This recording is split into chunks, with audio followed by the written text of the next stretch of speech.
ओम नमो वेंकटेशाय। गुरुर्ब्रह्मा गुरुर्विष्णुः गुरुर्देवो महेश्वरः गुरुस्साक्षात् परं ब्रह्म तस्मै श्री गुरवे नमः।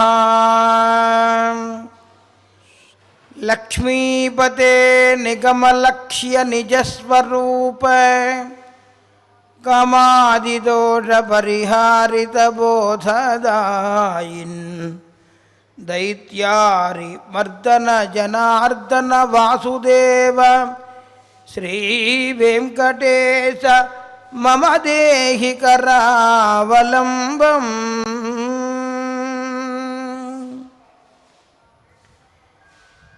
भंगुरकलादान स्थूल लक्ष्यत्वमीयुषे तुंगाय महसे तस्मै तुरंगाय मुखे नमः।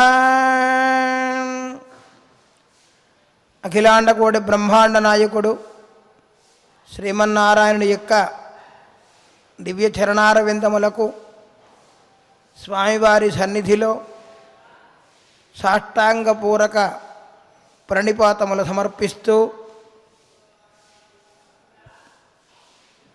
యథామతి అష్టాదశ పురాణముల్లోని భాగవత మహాపురాణంలోని విశేషాలను మనం తెలుసుకుంటూ ఉన్నాం. ప్లవనామ సంవత్సరం, దక్షిణాయనం, గ్రీష్మ ఋతువు, ఆషాఢమాసం, నవమి తిథి, స్వాతి నక్షత్రం. ఈరోజు స్వామివారు నిత్య కైంకర్యాలన్నీ కూడా పూర్తి చేసుకుని శుభప్రదంగా భక్తులందరినీ కూడా కరుణించి కృపారసాన్ని కురిపిస్తూ ఆనందంగా ఆహ్లాదంగా సమస్తమైనటువంటి మానవాళి కూడా దీర్ఘాయుష్యుగా సుఖశాంతులతో ఉండాలి అని చెప్పి స్వామివారు మనందరినీ కూడా ఆశీర్వదిస్తూ ఉన్నారు. ఆశీర్వదించాలని, వారి మంగళాశాసనాలు మనందరికీ కూడా కలగాలని చెప్పి ఆ ఏడుకొండలవాడిని ఒక్కసారి ప్రార్థన చేద్దాం. ఏడుకొండలవాడ వెంకటరమణ గోవిందా గోవిందా. భగవంతుని యొక్క లీలా విశేషాలలో అనేక రకమైనటువంటి అవతారములు దాలుస్తున్నటువంటి శ్రీమన్నారాయణుడు కూర్మ పురాణంలో అత్యంత వైభవంగా ఉన్నటువంటి విశేషాలున్నాయి. స్వామివారు స్వయం వ్యక్తంగా ఆవిర్భవించినటువంటి క్షేత్రమైనటువంటి శ్రీకూర్మం కూర్మనాథ స్వామి వారి యొక్క దివ్య పాదార విందాలకు కూడా దాసోహాలు సమర్పిస్తూ శ్రీమతే రామానుజాయ నమః. నిన్నటి రోజు క్షీరసాగర మథనం చేస్తూ ఉండగా స్వామివారు కూర్మావతారము దాల్చి మందర పర్వతాన్ని కవ్వంగా చేసుకొని వాసుకి అయినటువంటి సర్పాన్ని త్రాడుగా చేసుకొని అమృతోత్పాదనానికి చేస్తున్న సమయంలో ఐరావతము, కల్పవృక్షము, ఉచ్చైశ్రవము, కామధేనువు, చంద్రుడు మొదలుగా గల వారందరూ కూడా ఆవిర్భవించారని చెప్పి తెలుసుకున్నాం. తదుపరి మహాలక్ష్మి అమ్మవారు ఆ క్షీరసాగరంలో ఆవిర్భవించారు. తతశ్చావిరభూతు సాక్షాత్ శ్రీరమా భగవత్పరా రంజయంతి దిశః కాంత్యా విద్యుత్సౌదామినీ యథా తస్యాం చక్రుః స్పృహాం సర్వే ససురాసురమానవాః రూపౌదార్య వయోవర్ణమహిమాక్షిప్తచేతసః తస్యా ఆసనమానిన్యే మహేంద్రో మహదద్భుతం మూర్తిమత్యః సరిశ్రేష్టాః హేమకుంభైః జలం శుచి అభిషేచనికా భూమిః ఆహరత్ సకల ఔషధీః గావః పంచపవిత్రాణి వసంతో మధుమాధవౌ ఋషయః కల్పయాం చక్రుః అభిషేకం యథావిధి జగుః భద్రాని గంధర్వా నట్యశ్చ నరుతుర్జగుః మేఘామృతంగ ఫణవమురజాన్నగోముఖాన్ యనాదయన్ శంఖవేణువీణాస్తుముల నిస్పనాన్ తతః అభిషిచుః దేవీం శ్రియం పద్మకరాం సతీం దిగాభాః పూర్ణకలశైః సూక్తవాక్యైః ద్విజేర్వితైః. నిత్య అనపాయినైనటువంటి ఆ అమ్మవారు ఎప్పుడైతే క్షీరసాగరం నుండి ఆవిర్భవించిందో అందరూ కూడా జయ జయధ్వానాలు చేస్తూ అమ్మవారిని తదేక రకంగా అనేక విధమైనటువంటి స్తోత్రాలతోటి నమామి సర్వలోకానాం జననీం అద్భిసంభవాం త్రయమున్నత్ర పద్మాక్షీం విష్ణువక్షస్థలస్థితాం పద్మాలయాం పద్మకరాం పద్మపత్ర నిభేక్షణాం వందే పద్మముఖీం దేవీం పద్మనాభప్రియామహం అని చెప్పి అమ్మవారిని స్తోత్రం చేశారు. అమ్మ ఆవిర్భవించింది. అమ్మ అంటేనే మహాలక్ష్మి. లక్ష్మి అంటేనే దర్శించేది. దేన్ని దర్శించేది? సమస్తమైనటువంటి మానవాళందరినీ కూడా దర్శించేది, కాపాడేది. అటువంటి మహాలక్ష్మి అమ్మవారు ఎప్పుడైతే ఆవిర్భవించారో అందరూ కూడా శ్రీమన్నారాయణుడి యొక్క దివ్యమైనటువంటి దేవేరి వేంచేసింది అని చెప్పి ఆ అమ్మవారిని ప్రార్థన చేసి నమస్కారపూర్వకంగా దేవదానవులందరూ కూడా ఆనందంగా ఉన్నారట. అప్పుడు కట్టంగ పత్తని పట్టుబట్టపు దోయి ముదితకు తెచ్చే సముద్రడిచ్చే. కట్టంగ పత్తని పట్టుపట్టపుతోయి ముదుతకు తెచ్చే సముద్రుడిచ్చే. మత్తాలినికరంబు మధువానమూగిన వైజయంతి మాల వరుణుడిచ్చే. కాంచన కేయూర కంకణ కింకిని కటకాదులను విశ్వకర్మ ఇచ్చే. భారతి యొక్క మంచితారహారమునిచ్చే పాండిపద్మమునిచ్చే పద్మభవుడు. కొండలి వబ్రంబు కుండిలమునిచ్చే. శృతులు భద్రమైన నుతులు వేసే. ఎల్లలోకములకు నీలికసానివై బ్రతికెదము దిశలు పలుకనధిపా. ఆ సముద్రుడు ఆ అమ్మవారిని సేవిస్తూ పట్టుబట్టలు చక్కగా దివ్యమైనటువంటి పీతాంబరాలు జతపచ్చని పట్టుబట్టలట. అందుకనే ధోవతి ఉత్తరయ్యం విడదీయకుండా 2 ధోవతలు అంటారు. ఇచ్చేటప్పుడు ఆ ప్రకారంగా ఇచ్చేవారు. సారే అని చెప్పి మనం ఇస్తూ ఉంటాం కదా, అదే ప్రకారంగా ఎప్పుడైతే అమ్మవారు దివ్యమైనటువంటి రూపాన్ని దాల్చి ఆ సముద్రంలో నుండి ఆవిర్భవించిందో వెంటనే ఆనందంగా అక్కడ ఉన్నటువంటి సముద్రుడు మొట్టమొదటిగా పట్టుబట్టలు తీసుకుని వచ్చి అమ్మవారికి నమస్కారపూర్వకంగా ఇచ్చి సంతోషింపజేశాడట. ఆ తర్వాత తేనెటీగలు వాలినటువంటి వైజయంతి మాలని వరుణదేవుడు ఇచ్చాడు.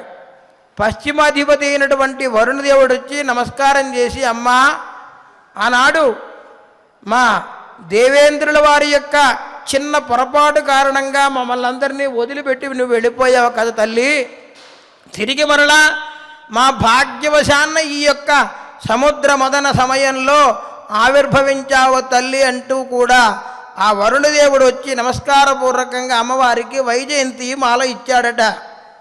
మరియు సువర్ణ భుజకీర్తులు, కంకణాలు, చిరుగంటలు, కడియాలాలు, వడ్డానాలు అన్నీ కూడా విశ్వకర్మ గారు తీసుకుని వచ్చి అమ్మవారికి సమర్పణ చేశారట. ఇక బ్రహ్మదేవుని యొక్క ధర్మపత్ని అయినటువంటి ఆ అమ్మ సరస్వతీదేవి వచ్చి నక్షత్ర హారాన్ని, చక్కనటువంటి సువర్ణమైనటువంటి నక్షత్ర హారాన్ని తీసుకుని వచ్చి అమ్మవారికి సమర్పించిందట. బ్రహ్మదేవుడు వచ్చి చక్కగా మంచి పద్మాన్ని ఇచ్చి నమస్కారం చేశాడట. నాగరాజు సమస్తమైనటువంటి జాతి అందరికీ కూడా నాగజాతికి రాజు అయినటువంటి నాగజారజు మంచి కుండలములను ఇచ్చాడట అమ్మవారికి.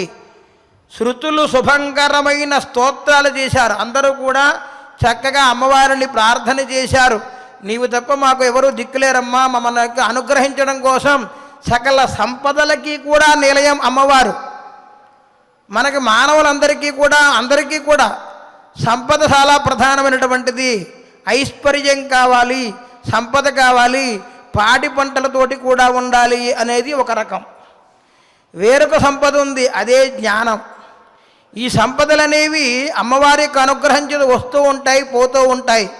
అందుకనే పెద్దలు చెప్తారు, సిరితా వచ్చును సరళంబగ నారికేల సరళము భంగిన్, సిరితా పోవును కరిమింగిన వెలగబండు కదరా సుమతి అన్నాడు.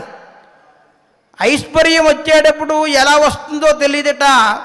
నారికేలం అంటే కొబ్బరికాయలో ఉన్నటువంటి నీరు ఎలా ఉంటుందో మనెవరికి తెలీదు. అది ఎలా ఆవిర్భవిస్తుందో తెలీదు, ఎలా వస్తుందో తెలీదు. ఆ జగన్నాథుడు అమ్మవారికి అనుగ్రహించి వస్తూ ఉంటుంది. అలాగే సిరితా పోవును కరిమింగిన వెలగబండు కదరా సుమతి అన్నాడు. ఏనుగు ఏం చేస్తుంది? వెలగపండు అంటాం. ఆ వెలగపండు లోపల ఉన్నటువంటి గుజ్జుని తినేసి పండు మాత్రం పైకి ఉంటుంది, మనకు తెలియదు. అలాగా ఈ సంపదలన్నీ కూడా భగవంతుని అనుగ్రహం చేత వస్తూ ఉంటాయి, వెళ్ళిపోతూ ఉంటాయి. కానీ ఇది ఈ జీవనయానంలో వారి వారి పూర్వజన్మ పురాకృత వాసన విశేషం వలన ఇవంతా కూడా జరుగుతూ ఉంటాయి. మరి సంపదలు లేనప్పుడు బాధపడుతూ ఉంటాం, సంపద ఉన్నప్పుడు ఆనందిస్తూ ఉంటాం. ఎల్లప్పుడూ కూడా సంపద కలగాలి అంటే అది జ్ఞానం అనే సంపద ఎప్పుడూ కూడా తరిగిపోయినటువంటిది. దొంగలు ఎత్తుకుపోరు, దొరలు ఎత్తుకుపోరు, ఎవరు ఎత్తుకుపోరు. ఇచ్చే కొలది కూడా బాగా సముద్రంలో నీరులాగా, సముద్రంలో ముత్యాలలాగా, సముద్రంలో రాసులలాగా, సముద్రంలో సమస్తమైనటువంటి ఓషధుల్లాగా వృద్ధి పొందే సంపద ఏంటంటే జ్ఞాన సంపద. అటువంటి జ్ఞానాన్ని మనం ఎవరికైతే పంచుతామో ఇంకా అభివృద్ధి అవుతుంది తప్ప ఆ జ్ఞానాన్ని ఎవరు తీసుకెళ్ళిపోరు. సంపదలైతే దొంగలించుకెళ్ళిపోతారేమో భయం, దొంగలెత్తుకుపోతారేమో అని భయం, దొరలెత్తుకుపోతారేమో అని భయం.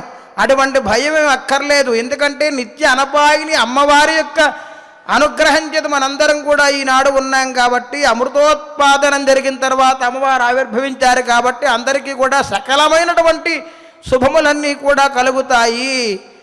ఐశ్వర్యం అనే సంపదతోటి జ్ఞానం అనే సంపద కూడా మనందరికీ కూడా అమ్మవారు తప్పనిసరిగా దేవేరి శ్రీనివాసుని యొక్క పట్టమహిషి మనందరికీ కూడా ప్రసాదిస్తుంది. ప్రసాదించాలని చెప్పి మనందరం కూడా ప్రార్థన చేద్దాం.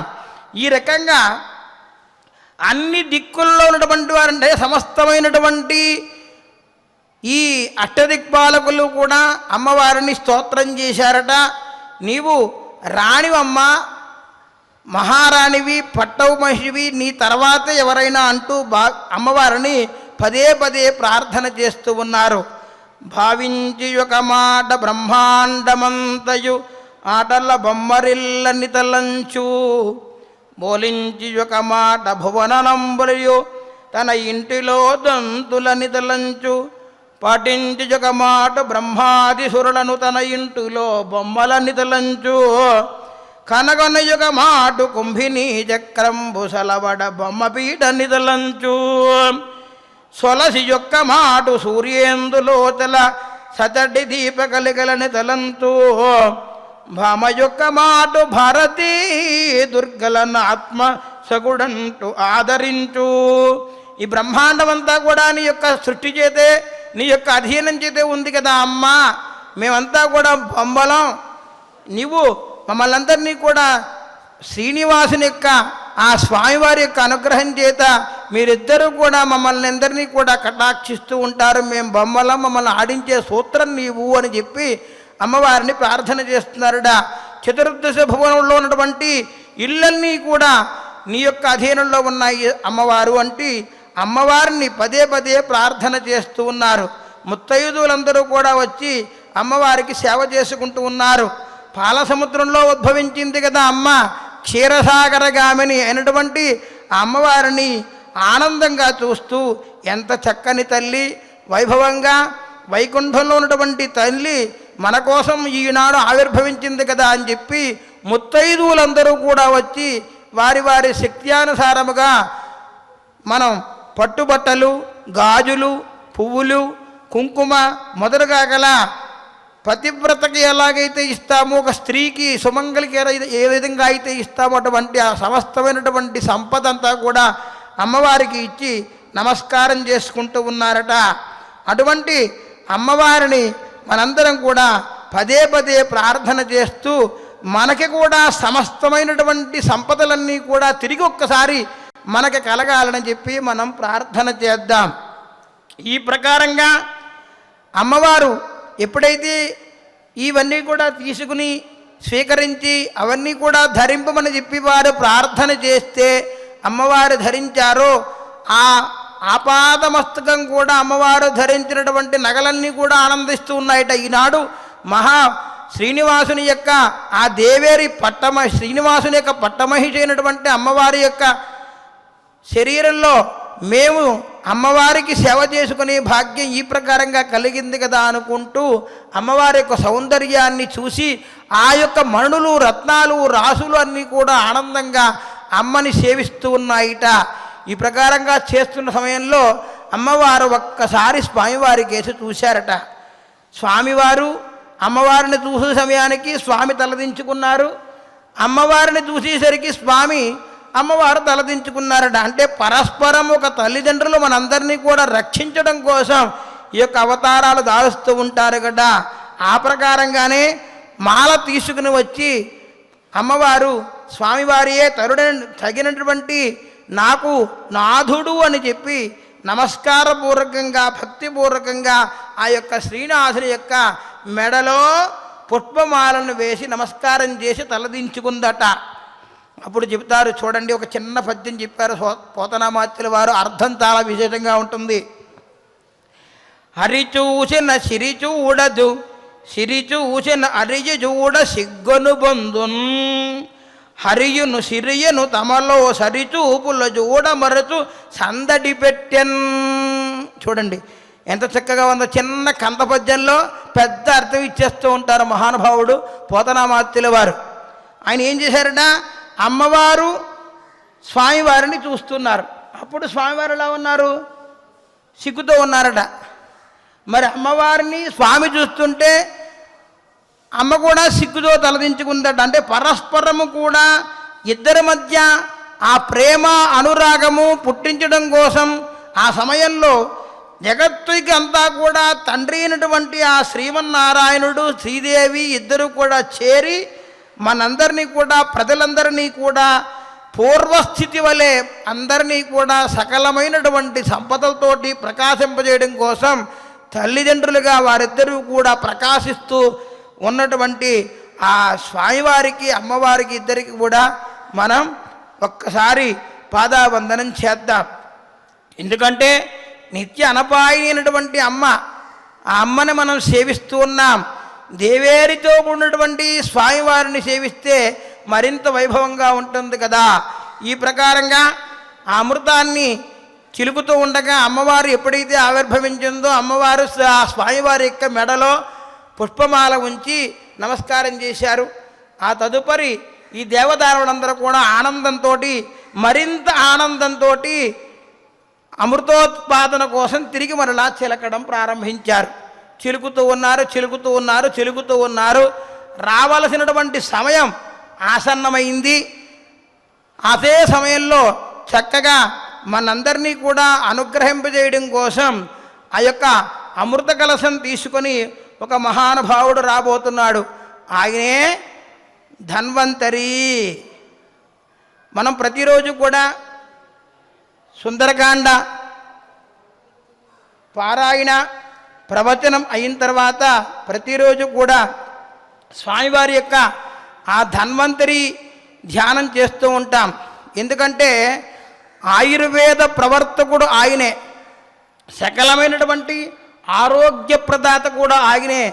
ఆ శ్రీమన్నారాయణ యొక్క దివ్యమైనటువంటి అంశతో ఉన్నటువంటి ఆ ధన్వంతరి వారు అమృత కలశాన్ని తీసుకొని సకలమైనటువంటి ఆభరణములన్నీ కూడా ధరించి కిరీటాది సమస్తమైనటువంటి భూషణములన్నీ కూడా కలుసుకొని దివ్య కాంతితోటి ఆ ధన్వంతరి ఆవిర్భవించారట. ఆ ధన్వంతరిని ప్రార్థన చేస్తూ ఉన్నారు ఇలాగా: అచ్యుతానంత గోవింద విష్ణో నారాయణామృత రోగాన్ మేనాశయాశేషాన్ ఆసు ధన్వంతరే హరే ఆరోగ్యం దీర్ఘమాయుష్యం బలం తేజోధియం శ్రియం స్వభక్తేభ్యోనుగృహంతం వందే ధన్వంతరిం హరిం. ధన్వంతరేరిమం శ్లోకం భక్త్యా నిత్యం పఠంతి యే అనారోగ్యం న తేషాం స్యాత్ సుఖం జీవంతి తే చిరం. ఓం నమో భగవతే వాసుదేవాయ ధన్వంతరయే అమృతకలశహస్తాయ వజ్రజలౌఘహస్తాయ సర్వామయ వినాశనాయ త్రైలోక్యనాథాయ మహావిష్ణవే స్వాహ. ఓం వాసుదేవాయ విద్మహే సుధాహస్తాయ ధీమహి తన్నో ధన్వంతరి ప్రచోదయాత్. ధన్వంతరి ఎప్పుడైతే ఆవిర్భవించాడో అందరూ కూడా అమృతం ఆవిర్భవించింది. ఆ కలశాన్ని తీసుకుని అమృతంతో ఉన్నటువంటి ధన్వంతరి ఎలా ఉన్నాడా, ధగద్ధగాయమానంగా మెరిసిపోతూ ఉన్నాడు. ఆ సమయంలో ఆ ధన్వంతరిని ధ్యానిస్తే మనకి సకలమైనటువంటి రోగాలన్నీ కూడా తొలగిపోతాయి. ఎందుకయ్యా అంటే ఆరోగ్యాన్ని, శక్తిని, దీర్ఘ ఆయుష్ని, బలాన్ని, తేజస్సుని ఇచ్చేటువంటి ఆ ధన్వంతరి మనందరినీ కూడా అనుగ్రహింపుగాక అని చెప్పి ఇప్పుడే మనం ప్రార్థన చేశాం. ముఖ్యంగా ఇప్పుడున్నటువంటి సమస్త మానవాళికి కూడా గత 2 సంవత్సరాల నుండి, సంవత్సరన్నర నుండి కూడా వేధిస్తున్నటువంటి ఒక విసూచిక మహామారి అయినటువంటి మహా దుఃఖం నుండి మనం ఇప్పుడిప్పుడే బయటపడుతూ ఉన్నాము. మరింత అనారోగ్యం లేకుండా ఆరోగ్యంగా ఉండాలి అని చెప్పి ఆ స్వామివారిని ప్రార్థన చేయడం కోసమే మన ధన్వంతరి ఆవిర్భవించాడు. ధన్వంతరి ఎలా ఆవిర్భవించాడో మనకి ఇంకొకసారి చెబుతున్నాడు. మన వేదవ్యాసులు వారు చక్కగా చెప్పారు దీని. దీర్ఘపీవర దోర్దండ కంబుగ్రీవోరుణే క్షణ శ్యామల తరుణ సృగ్వీ సర్వాభరణభూషిత పీతవాసా మహోరస్క సుమృష్టమణికుండల స్నిగ్ధకుంచితకేశాంగ శుభగ సింహవిక్రమ అమృతాపూర్ణకలశం బిభ్రద్వలయభూషిత సవై భగవత సాక్షాత్ విష్ణోరంశాంశ సంభవ. అమృత కలశాన్ని తీసుకుని చక్కగా సర్వాంగములయందు కూడా అలంకృతుడై సింహ విక్రముడైనటువంటి ఆ యొక్క ధన్వంతరి అమృత కలశాన్ని తీసుకొని వచ్చి ఎప్పుడైతే ఆవిర్భవించాడో అమృత కలశం చూడగానే ఆనందంగా గంతులేసి ఎగిరేసి ఇక అమృతం వచ్చిందని చెప్పి ఆ కలశం అలా పైకి వస్తున్న సందర్భంలోనే గట్టిగా ఆ స్వామివారి యొక్క హస్తంలో స్వర్ణమయమైనటువంటి ఆ కలశంలో అమృతం ఉందని చెప్పి వెంటనే డకేలని రాక్షసులు వెళ్ళి దాన్ని తీసుకుని పట్టుకొని వెళ్ళిపోతూ ఉన్నారు. రాక్షసులకు శక్తి ఎక్కువ ఉంటుంది కదా, మరి ఎప్పుడైతే రాక్షసులు అలా తీసుకుని వెళ్ళిపోతున్నారో ఇంక ఏం చేయాలో అర్థం కాక దేవతలందరూ కూడా చాలా ఖిన్నులై శ్రీమన్నారాయణ వంక తిరిగి మరలా చూశారట. స్వామి, నువ్వు చెప్పావా నాడు నీ యొక్క ఆజ్ఞ చేత అమృత కలశం కోసం దేవతలు దానవులందరూ కూడా యుద్ధం చేయి కలుసుకొని యుద్ధం మానుకొని మదనం చేయమని చెప్పి అంటే చక్కగా నీ యొక్క అనుగ్రహం చేత నీవు కూర్మావతారి రూపం దాల్చిన వెంటనే మేము దానిని ఎప్పుడొస్తుందా అని చూస్తూ ఉన్నాం. వచ్చిన కలశం ధన్వంతరి రూపంలో ఉన్నటువంటి నీవు తీసుకుని పైకి అలా వచ్చేసరికి ఆ రాక్షసులు పట్టుకెళ్ళిపోయారు. మేమేం చేయాలి స్వామి, మమ్మల్ని రక్షించు స్వామి, నీవు తప్ప మాకు మళ్ళీ దిక్కు లేదు అని చెప్పి తిరిగి మరలా స్వామివారిని ప్రార్థన చేస్తున్నారట. అప్పుడు ఆ స్వామి, మీరేం చింతించకండి నాయన, మీకోసమే కదా నేను ఇక్కడ ఉన్నాను, నా వాహనమైనటువంటి గరుత్మంతుని కూడా నీ వెళ్ళి రావయ్యా, విశ్రాంతి తీసుకోవయ్యా అని చెప్పి పంపించేశాను. నేను మీకోసమే ఇక్కడే కూర్మరూపం దాల్చి ఉన్నాను కదా, బాధపడకండి అని చెప్పి వెంటనే ఒక మాయని కంపి చేసేసాడట. ఒక పెద్ద మాయగా చేసేసి ఆ రాక్షసులు చూస్తూ ఉండగానే ఆ స్వామివారు జగద్ధగాయమైనటువంటి సర్వాంగ సుందరిగా ఒక చక్కనైనటువంటి అవతారం దాల్చారట. అటువంటి స్వామి ఎప్పుడైతే అవతారం దాల్చారో ఆ అవతారమే మోహిని రూపం. స్వామివారి రూపం మారిపోయింది, మోహిని రూపాన్ని దాల్చారు. ఎప్పుడైతే మోహిని రూపం దాల్చారో వెంటనే అక్కడ ఉన్నటువంటి రాక్షసులందరికీ కూడా మాయ కమ్మింది కదా. ఆ సర్వాంగ సుందరిని చూశారు. ఎవరి సుందరి ఏమిటి, ఎప్పుడు కూడా ఎక్కడా ఇటువంటి అపురూప లావణ్యమైనటువంటి సుందరిని చూడలేదు కదా అని ఈ అమృతం కలశం అమృతం కాస్త మర్చిపోయారు. అమృతం తాగాలని అమృతం కలశం కోసం మర్చిపోయి ఆ యొక్క మాయలో ఉన్నటువంటి వీరందరూ కూడా ఆ మోహిని చూసి పరవశులైపోయారు. పరవశులైపోయి ఆ సుందరి కేసు చూస్తున్నారు. సుందరి, నీవు ఎవరు, ఎక్కడి నుంచి వచ్చావు, ఇంతవరకు ఇటువంటి అపురూప లావణ్య వతిని మేము ఎప్పుడూ కూడా చూడలేదు, మాకు నిన్ను చూస్తే మోహం కలుగుతోంది, నీ యొక్క వివరాలని కూడా చెప్పు అని చెప్పి అన్నారట. చెబితే అప్పుడు ఆ మోహిని రూపంలో ఉన్నటువంటి స్వామి మరింత వయ్యారాలు ఉలకపోస్తూ మెల్లిగా పాలిండ్లపైనున్న పయ్యద జారించి మెల్లన చక్కనొత్తు, పాలిండ్లపైనున్న పయ్యద జారించి మెల్లన చక్కనొత్తు, తలుకు తల్కని గంటపలకంబులలయించు నలయించి కెంగేలను జగించు, కడు మెరుంగలు వారు కడగన్నులల్లార్చు అల్లార్చి రెప్పల నందగొలుపు, సవర నిదరహాస చంద్రిక చిలికించి కిమ్మోవి చిక్కుపరచు, దళిత ధమ్మెల్ల కుసుమ గంధంబు నిరపు కంకణాది జనంకృతుల్ గడలు కొలుపు, వడలు కాంతులు పొట్టులే కులుకువారు సన్నవలి వింపు పయ్యద చౌకలింపగే. దివ్యమైనటువంటి అమ్మవారు రూపంలో దాల్చి ఉన్నారు కదా. ఈ యొక్క స్వామివారు చక్కగా సర్వాంగ సుందరంగా ఉన్నారట. మెల్లిగా కాస్త ఆ పాలిండ్ల పైన ఉన్నటువంటి పయ్యద కాస్త ఆ కొంగు పక్కకు అలా జరిపారట. ఎప్పుడైతే అలా కొంగు జరిపారో మరింత మరింత మరింత పరవశులైపోతూ వారు ఆ త్రిజగన్మోహన రూపంలో ఉన్నటువంటి ఆ మోహిని అవతార రూపంలో ఉన్నటువంటి అమ్మవారిని చూసి మరింత మురిసిపోతూ ఆనందంగా పారవశ్యంలో ఉండిపోయారు. అందరినీ కూడా పారవశ్యంలో ముంచెత్తేసింది ఆ జగన్మోహిని రూపంలో ఉన్నటువంటి శ్రీమన్నారాయణుడు. ఎప్పుడైతే స్వామివారు అలాగ చేశారో వారు మెల్లిగా దగ్గరికి వచ్చారట. దగ్గరకు వచ్చి, సుందరి, ఈ స్వామి ఏం చేశాడు, మాయ కల్పించేసి అమృత కలశాన్ని తీసుకెళ్ళిపోతున్నటువంటి వాళ్ళల్లో వాళ్ళకి కొట్లాట పెట్టేశాడు. నాకు ముందు నేను గొప్ప అని చెప్పి వాళ్ళల్లో వాళ్ళు కొట్టుకున్నట్టుగా చేసేసాడు.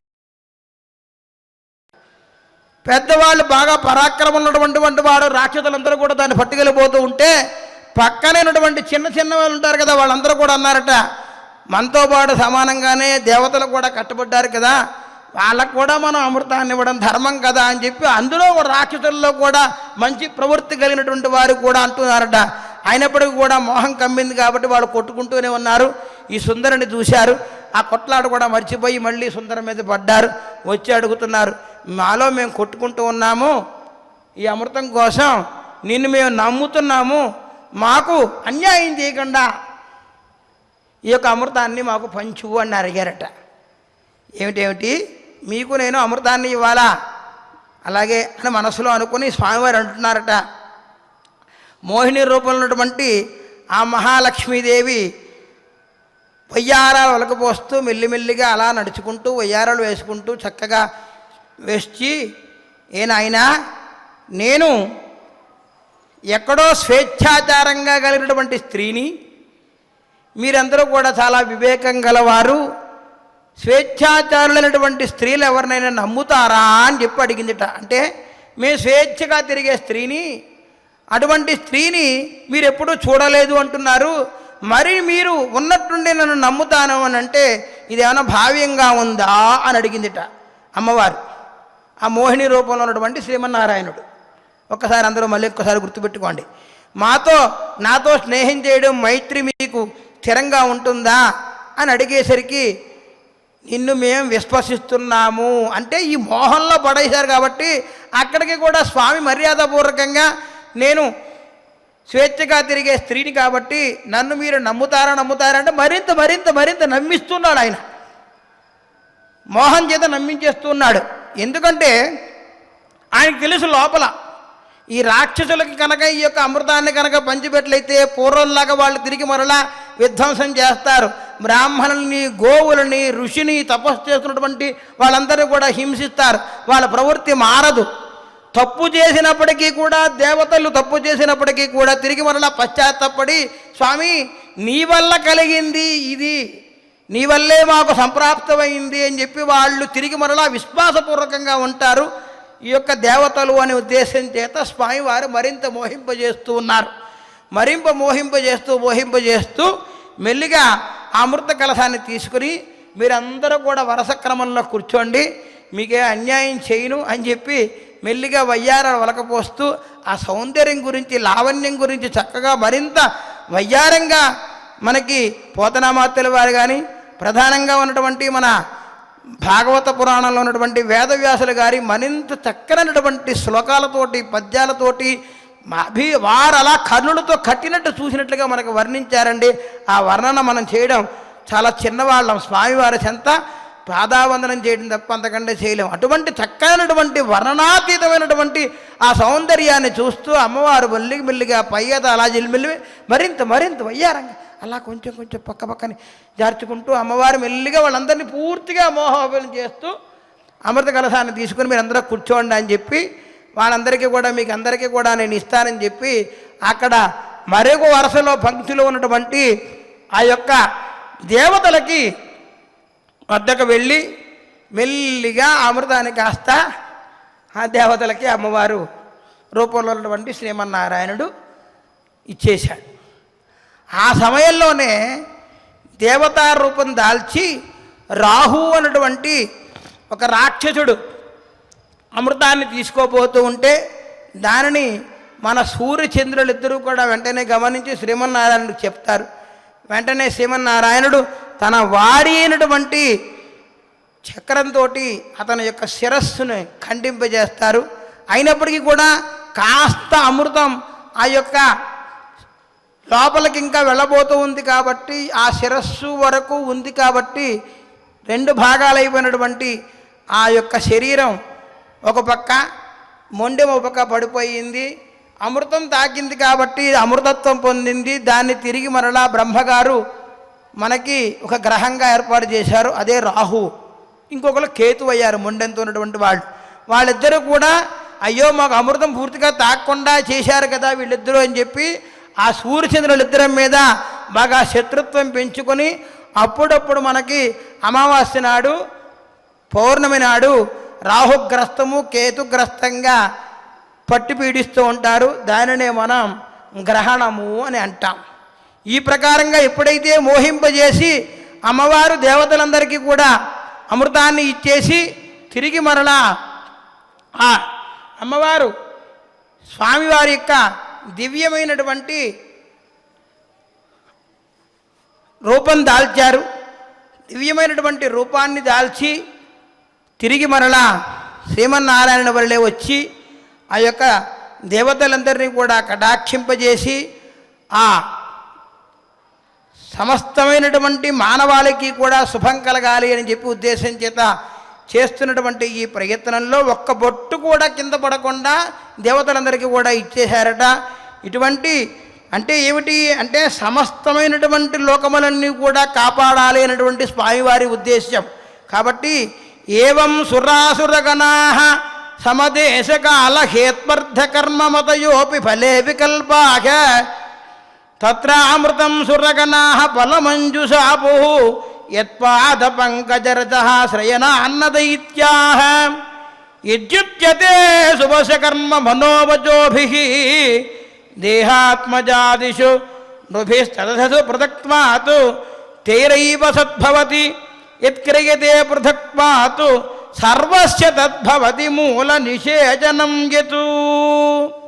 మనం భేదాభేదరహితంగా శ్రీమన్నారాయణుని యొక్క దివ్యమైనటువంటి పాదములను సేవిస్తూ ఎప్పుడైతే ఉంటామో వారికి, వారి బంధువులకి, మిత్రులకి, సమస్త లోకానికి కూడా మంచివారికి ఎప్పుడు కూడా సత్ఫలితం కలుగుతుంది అని చెప్పడం కోసమే ఈ శ్రీమన్నారాయణుడు కూర్మరూపం దాల్చి అమృతాన్ని దేవతలకు పంచిపెట్టాడు. మనం ఒక వృక్షం ఉందండి, ఆ వృక్షానికి మొదల్లో నీళ్లు పోస్తాం. మనం మొదల్లో నీళ్లు పోస్తే అవి దాని కొమ్మలకు, రెమ్మలకు, ఆకులకు ఎలాగైతే నీరు లభించి మంచి ఫలాన్ని సమకూరుస్తుందో అదే ప్రకారంగా మనం భగవద్ అర్పణ బుద్ధితోటి అంటే స్వామి నీవు తప్ప మాకెవరూ లేరు, నీవే మాకు శరణ్యమని చెప్పి ఈ యొక్క త్రికరణ శుద్ధిగా భగవద్ అర్పణ గావించి మనం చేస్తున్నటువంటి కర్మలన్నీ కూడా మంచి కర్మలు చేస్తామో వారికి ఎటువంటి లోటు ఉండదని చెప్పడం కోసమే ఈ కూర్మావతార రూపం దాల్చి శ్రీమన్నారాయణుడు మనందరినీ కూడా రక్షిస్తున్నటువంటి ఆ స్వామివారు తుభ్యం నమస్క్రియాం కుర్మః కూర్మ రూపాయ వేధసే ధారిణే మందరస్యార్ద్రేహే విబుధానందదాయినే.